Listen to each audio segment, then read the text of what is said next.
Hey, e-commerce friend. Today's episode is a replay of one of our most popular episodes. And even if you listen to it the first time, I encourage you to listen to it again because it's likely your business has evolved a lot since then, and there might be something that's more relevant to you right now, or you might just hear it differently. So don't go away, listen through. Let's get into it. Welcome to the E-commerce Badassery Podcast, the place for scrappy entrepreneurs who want to learn actionable steps and strategies to grow the traffic, sales, and profit in your e-commerce business.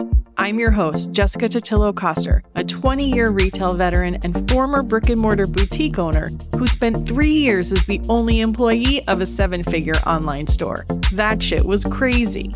I know exactly how it feels to do all the things, and I'm sharing everything I learned the hard way so you don't have to. I may have started this business by accident, but supporting badass bosses like you lights me the fuck up, and I am so stoked to see you grow. Are you ready, babe? Let's roll. Welcome back to the E-commerce Badassery Podcast. I'm your host, Jessica Totillo-Coster. Raise your hand if you think the number one thing you need to focus on right now in your business is getting more traffic. You're posting on social, working on SEO, maybe even running ads. You're basically doing every single thing you can think of to get more traffic to your website because logically, more traffic equals more sales, right? In most cases, yes, you probably do need more traffic. And when I'm working with clients one-on-one or with lounge members, at the end of the day, the math usually says they need more traffic. And I love me some math. I love that growing your e-commerce business often boils down to one big math problem. But that doesn't come without a little nuance. One of my favorite things about retail, whether in-store or online, is that it is the perfect blend of art and science. And that's probably why I got hooked on retail almost 30 years ago. Whatever it is about my brain or personality, I need that mix to stay interested and engaged. All that to say, while I absolutely love data and am hellbent on teaching my clients and students to use it to grow their business, we can't ignore the less tangible aspects of running a business. And that's what I want to talk about today, because ignoring these concepts could be costing you serious money. The first thing you need to master as a business owner is the psychology of why people buy. I know this isn't the first time you've heard this, and it's certainly not the first time I've talked about it. But I also know that as we get deeper into the doing of running a business, tweaking our website, sending emails, figuring out ads, it is way too easy to lose sight of this fundamental truth. At the end of the day, people do not buy products. They buy solutions to their problem and to avoid pain. They buy status and the feeling of exclusivity. They buy belonging, a connection to a group or identity. They buy joy, self-improvement, security, nostalgia. And if your marketing isn't tapping into one or more of these, you are making people work way too hard to justify buying from you. Think about luxury brands. Nobody buys a Rolex because they need to tell time. They buy it because it signals success. It's a statement, a flex, a status symbol. It tells the world, I've made it.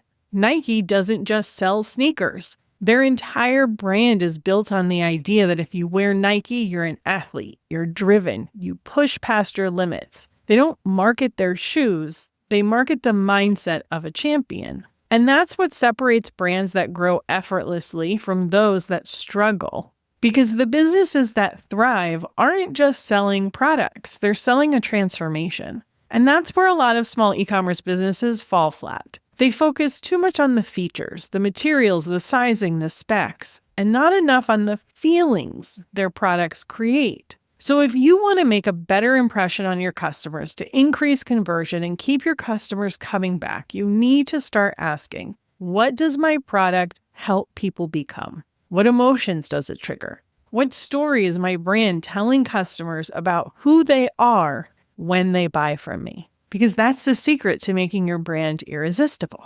So let's look at a few practical ways to make this happen. Build desire before they even see your product page. If people are landing on your website cold and seeing a bunch of products with standard descriptions, that's probably not going to cut it. The big brands build hype first. Think about Apple. Every time they drop a new iPhone, they don't just release it quietly. They build months of anticipation. They create sleek teaser ads. They hint at just enough new features to make you think, oh, I need that. Small brands can do this too. Before you even launch a product, start telling stories about it on social media and in email. Show behind the scenes footage, tease the inspiration behind it. And if you can get it in the hands of a few core people, share those customer reactions before the product is available. Create demand before they ever hit your website. And don't forget to use emotional copywriting. Most product pages say stuff like made with high quality organic cotton, durable and long lasting, available in 3 colors. That's cool, but so what? We need to make people feel something with our copy. Instead of saying made with high quality organic cotton, you can say so soft you'll never want to take it off. Instead of saying durable and long lasting, say built to outlast all of your adventures. Instead of available in 3 colors, say pick your power color. Are you classic, bold, or a little rebellious? See the difference?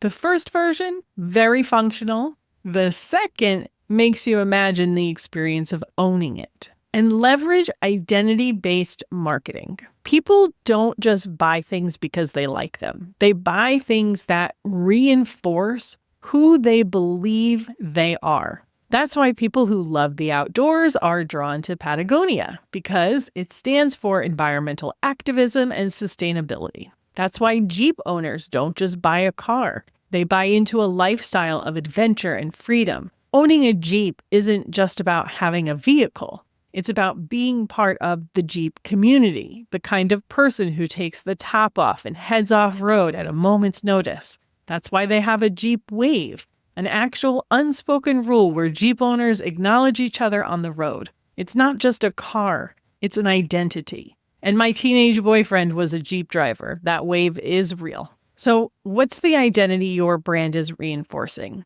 Are you helping customers feel more powerful, more stylish, more responsible, more adventurous? Figure that out, and suddenly your product isn't just a product. It's an extension of who they are. Another mistake a lot of small businesses make is selling a product, not a brand. Nike, Adidas, Converse, they all sell shoes that functionally do the same thing. They protect your feet. They support your arch. Well, maybe not the Converse. And they help you move faster. So why do some brands dominate the market while others struggle to gain traction? Because they aren't just selling products, they're selling distinction. Nike sells a competitive mindset.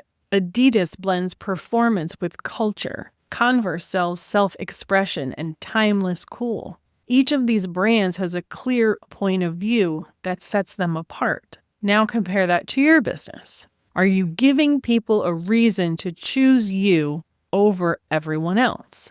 And before you panic and think, I don't have a massive brand story like Nike or Adidas, let me remind you, sometimes being small is the thing that sets you apart. Customers don't always want the biggest company. Sometimes they want a real person answering their questions instead of an AI chatbot. A business that actually listens to their feedback and makes changes. A founder who's been in their shoes and understands their needs better than a faceless corporation ever could. Maybe you're a makeup brand for people with sensitive skin, and your customers trust you because you've personally struggled with skin issues. Maybe you're a coffee company that only sources from small farms, and your customers love that they're supporting sustainable growers. Or maybe you've been on a journey that you can now teach to your audience through really kick-ass educational content that keeps them engaged and loyal to your brand. Your differentiator doesn't have to be flashy, it just has to be clear. Because if your messaging, branding, and marketing don't clearly communicate what makes you different, better, or worth remembering, then you're competing on price. And competing on price is a race to the bottom. So far, we've talked about giving people a reason to choose you, setting yourself apart from the competition, and getting them excited to buy from you. But a lot of the time, small businesses assume that once a customer is interested, the hard part is over. They wait for people to buy instead of guiding them toward the sale. Big brands don't sit back and hope customers will buy. They don't wait until sales dip to start marketing. They don't react to problems. They anticipate them and stay ahead. That's why the biggest brands that have likely already captured as big a market share as they can possibly get still run ads, and at events like the Super Bowl, which are extremely expensive. It's all to stay top of mind and be proactive. And as small business owners, a lot of us are running our marketing like a game of whack-a-mole. You see a drop in sales, you send out a discount code. You notice customers aren't coming back, so you send a "Hey, we miss you" email. You realize abandoned carts are a problem, so you set up an abandoned cart email. And listen, there is absolutely a time and place for reactive marketing. You should be paying attention to data, spotting trends, fixing gaps when they show up. But the businesses that win aren't just reacting. They're predicting. They're guiding customers before that customer even realizes they need something. Amazon knows when you're going to run out of toilet paper before you do. Starbucks knows exactly when to nudge you with a free drink before you start thinking about trying a new coffee shop. These brands aren't playing defense. They're playing offense, and you can too. One of the easiest ways to start is by using predictive marketing tools that help you anticipate customer behavior. If you're using Klaviyo and have enough data, you can predict when a customer is likely to reorder. Instead of waiting for them to go cold, you can send the right message before they disappear. Don't have the predicted date of next sale metric yet? That's okay. Look at your average repurchase cycle and set up an automation that sends before they churn. You can also create segmented follow-ups based on how people shop. Someone who buys every month shouldn't necessarily get the same emails as someone who hasn't shopped in 6 months. Your best customers should get VIP treatment before they even think about shopping somewhere else. But proactive marketing isn't just about keeping your current customers on their standard repeat buying cycle. It's also about making sure new customers are coming in consistently and giving your existing customers a new reason to shop, which leads us to demand generation. Demand generation comes in multiple forms. Sure, it could look like running ads to get your brand in front of new customers or partnering with a complementary brand to leverage their audience. But it also looks like creating marketing campaigns that encourage consumers to shop when they weren't otherwise thinking about it. Things like new product launches, I love those. Seasonal marketing campaigns, limited editions, special bundles. You get the gist. We've talked a ton about these on other episodes of the podcast, so I'm going to stick links to those in the show notes for you. But remember that, in the words of one of my clients, sometimes you gotta add a little sparkle to get them to buy. Last but certainly not least, one of the gaps in your marketing strategy is that you are forgettable. If I say Red Souls, what brand comes to mind? Usable water bottle with a cult following. Are you thinking Stanley Cups or Hydro Flask? That's brand stickiness. It's what makes a brand so recognizable, so distinct, that customers automatically think of them when they need something. They don't have to be reminded. They don't have to search around or compare options. And that's exactly what I want for your brand. But a lot of small businesses miss this, and mostly because they probably think it doesn't apply to them. Or maybe you think branding is just a logo and a color scheme. But as we've been talking about, branding is how you make people feel. It's the reason someone remembers you. It's why customers will spend more for an Apple laptop when a cheaper PC could do the same job. It's why people will wait months for a new Birkin bag instead of buying a similar one instantly from someone else. Branding isn't just about what you sell, it's about how people experience you. So if your marketing feels forgettable, if customers are buying from you once and then disappearing, it's time to ask, what am I doing to stay in their minds? How am I making my brand an experience instead of just another online store? Because if customers forget about you, they're probably not coming back.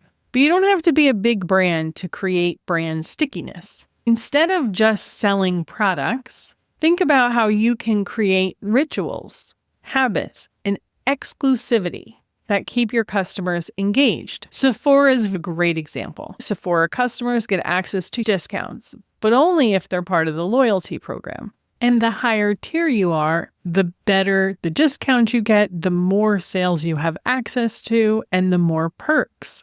These perks and sales are not just a sale, it's a goal. Customers stay engaged all year long so that they can hit those upper tiers and get better rewards. So, can you make your brand a habit? Think about how Starbucks turned its app into a daily habit. The more you use it, the more rewards you earn, the more likely you are to choose Starbucks over another coffee shop. Literally every game app does this too, right? You get daily rewards for showing up every day. How can you create something similar? If you sell skincare, can you create a morning routine challenge to encourage daily use of your product so they run out and then they come back and buy more? If you sell fitness gear, can you build a 30-day workout challenge that makes your brand a part of their daily life? If you sell candles, can you position them as a Sunday reset ritual to start the week fresh? The goal is to make your brand part of your customers' routine so they keep coming back without you having to remind them. Can you create a signature experience? Think about Glossier. Their products aren't wildly different from other beauty brands, but they made their pink bubble wrap pouch part of the unboxing experience. Now, when people see that pink pouch, they immediately associate it with Glossier. There's even an entire Reddit thread from customers so upset because they ordered online and they didn't get their pink pouch, even though they were supposed to. People really care about the pink pouch. Small brands can do this too. Can you create a signature packaging experience that customers recognize instantly? Can you surprise and delight them with a personalized element like a handwritten note, a recipe card, or a styling tip? Can you give them a free gift like a product sample, or a gift with purchase like a pink pouch? It doesn't have to be complicated, it just has to be consistent. And reward loyalty in a meaningful way. Your repeat customers are worth so much. And while it's so important to keep getting new first-time customers, the true value comes when they turn into repeat customers. Big brands reward loyalty, and you can easily do that too. And it doesn't always have to be points or discounts. It can be a thank you email with a personal message. It can be a VIP list for people to get early access to new products. It can be a freebie or an exclusive gift for your best customers. Customers really just want to feel seen and appreciated, and if you can make them feel that way, they will stick around. And inject more of you into your brand. As a small business, getting personal with your customers is a superpower. If you inject more of your own personality into your brand, your customers will start to relate to you beyond just the products you sell. If people see a reference to dressing in all black, black hats, or the show Friends, my clients and audience thinks of me. And I know that because they tell me, they message me, they email me, oh, I just saw XYZ, whatever, a meme, something like that. So think about what are the parts of your personality that you can share and connect with your audience on. The goal here is to make your brand unforgettable. And branding isn't just about looking good. It's about connecting with your people, staying top of mind. So when someone needs what you sell, your brand is the first one they think of. So ask yourself, what's going to make my customers remember me? The brands that win are not just selling products. They're sticking in people's minds long after that first purchase. So what are your next steps? Where do you go from here? Well, start by asking yourself these questions. What am I selling beyond just a product? Do customers feel emotionally connected to my brand? Am I doing anything to make my brand more sticky? Do customers remember me or do I fade into the background? Am I reacting to problems or am I predicting what customers need before they realize they need it? The better experience you create and the more proactive you become, the more successful you will be. Take some time to journal on these. Look through your customer reviews. Look at some of your data because that will tell you how loyal your customers are, how often they shop with you, how often they come back, and really let you know if you are doing these things successfully or not. Ask AI. If you have the AI brand brief and you've gone through that exercise, ask AI what you can do to do these things better now that it understands who you are as a brand and who your customers are. You're not going to solve all of this in one sitting. That's okay. And these are things that you're going to revisit regularly anyway. I just want to make sure you're thinking about them. If you need more support around the marketing piece of your business and some of the things that we talked about, check the show notes for links to other episodes where I go deeper into the strategies I mentioned today. If you found this episode or any of my episodes helpful, don't forget to tell a biz friend, follow the show on your favorite podcast player, and leave a review. And that, my friends, is a wrap on this week's episode. As always, thanks so much for hanging out with me today, and I'll see you on the flip side. Thank you so much for listening to today's episode. If you want to learn more about growing your e-commerce business, get started with my free resource library at ecommercebadassery.com/free stuff and get an invite to the Lounge, my e-commerce marketing membership. When you're ready for one-on-one support, apply to work with me at ecommercebadassery.com/apply. Before you go, would you do me a quick favor? Leave a rating and review and tap that follow button. This pushes me up the chart so I can support more scrappy e-commerce entrepreneurs just like you. I'm on a mission to reach as many as I can, and I could really use your help. Thanks so much in advance. Until next time, e-commerce friend, stay badass.